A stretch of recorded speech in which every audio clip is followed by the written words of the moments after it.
I think Leon France actually made tonight's SmackDown bearable because, SmackDown for the most part on recent weeks really hasn't been lighting the world on fire. Obviously, we have bright spots here and there with, John Cena, with Drew McIntyre, Randy Orton, whatever the case is, really.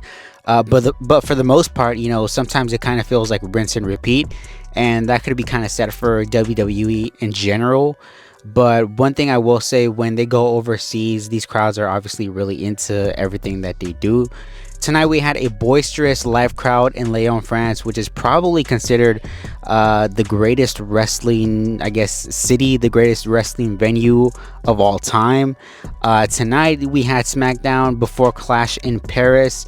And like I said before, I really enjoyed tonight's episode of SmackDown. Of course, there was one or two things that I kind of, didn't care for, or I kind of skimmed as far as this episode of SmackDown goes. But I really enjoyed the Cena promo at the beginning with Logan Paul. I really enjoyed the end match with Solo and Sammy, and I really enjoyed Randy Orton and Drew McIntyre, that whole segment during the show. So we might as well start off with John Cena and Logan Paul to kick off the show. There was a lot of debate going into this match when it first became official a few weeks ago following SummerSlam. People were saying, why Logan Paul? Why is John Cena wasting one of his last few remaining matches with Logan Paul? And of course, they kind of mentioned that in the recent promos that Cena and Paul have had. And obviously tonight we had kind of the same that we had last week, with Cena kind of going scorched earth on Logan Paul. A lot of people saying that Logan Paul has been buried by John Cena.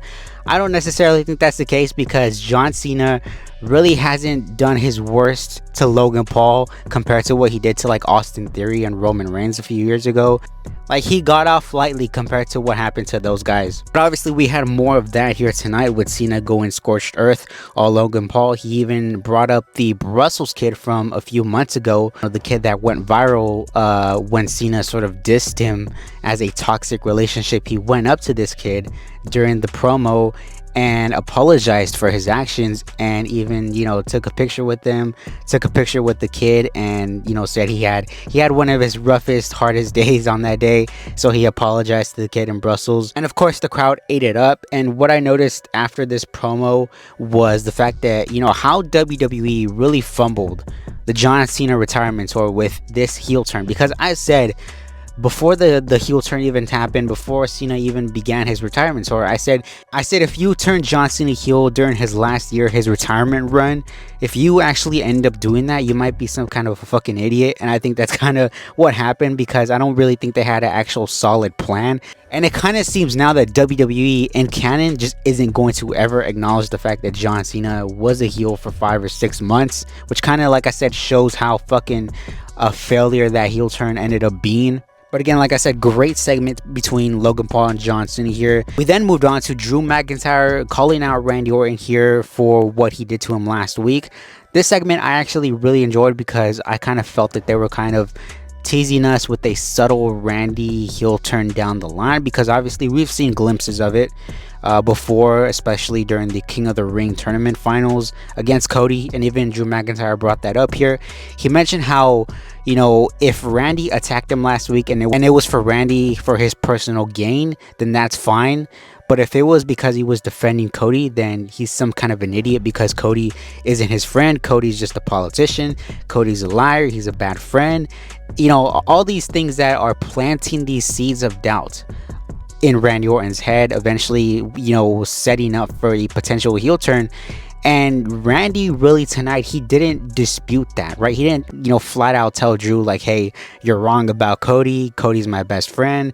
I've known him for a long time. He really just came out and told Drew McIntyre, like, I just don't like you, and that's why I attacked you, because you're a dickhead, essentially. He got into a brawl. Randy Orton went for the punt kick, but then security came out here. He, of course, RKO'd all of security and stood tall at the end of the segment. So again, like I said, I really enjoyed that potential sort of, they're fueling the fire as far as a Randy Orton heel turn. And like I said, I think we'll get it. The question is not if, the question is when we'll get it. We also got here a #1 contenders match for the tag team titles between Carmelo Hayes and The Miz against the Street Profits. This was actually a pretty fun match. And again, how much of that has to go to the actual crowd participation? Because like I said, if you would have put this match in any other city in the United States, it might have not garnered as much of a reaction. But regardless, I was really enjoying myself here up until we got the, distraction by the White Six. They distracted the Miz, and they allowed the Street Profits to get the win, and they announced this match for Clash in Paris. Last minute addition to the card, tag team match, Clash in Paris. Kind of feels a little rushed because it is. I had no clue until they actually put the graphic up. I was like, wait, what the fuck? How is this match last minute taking place? That kind of just leads me to believe that the White Six are going to retain, because why would they lose in such a heartbeat, such a just last minute deal here? But like I said, I actually enjoyed this whole tag team story here between everybody involved. And lastly, we move on to the main event, which was Solo Sikoa, the United States champion, against Sami Zayn. This was for the United States Championship. They gave this match a good amount of time. I would say probably 15 minutes or so for this entire match. We had the MFTs out there. We had Jimmy and Jacob Fatu come out there to fight off the MFTs. And I kind of feel like they wanted to capture the feeling of WrestleMania 39 or WrestleMania 40, when everybody's out there fighting off the bloodline. Like, I'm not saying that, I'm not comparing at all these two instances, right? But I'm kind of thinking how management is probably thinking this is coming off as. They probably think that this is like the hottest angle in that entire company, which is obviously not the case. But I, going into this match, fully expected Solo to win. I did not expect that Sami would beat him, because Sami has already beaten him 2 times in a row previously. So why in the world would he get that last win, especially when it counts here in this title match? But to my surprise, they actually gave Sami Zayn the win. Now, to me, obviously, I'm happy for Zayn.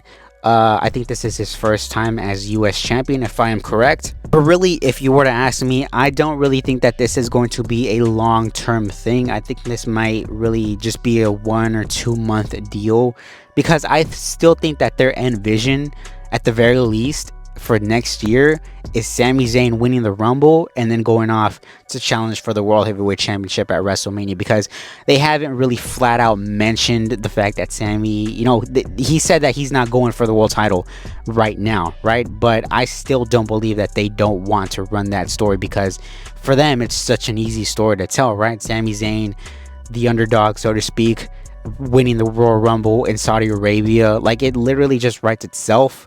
I'm not really saying that I am all for this, because I'm saying that that's kind of how they would probably perceive that they want to run the story for Sami Zayn. But overall, like I said, a really fun episode of SmackDown.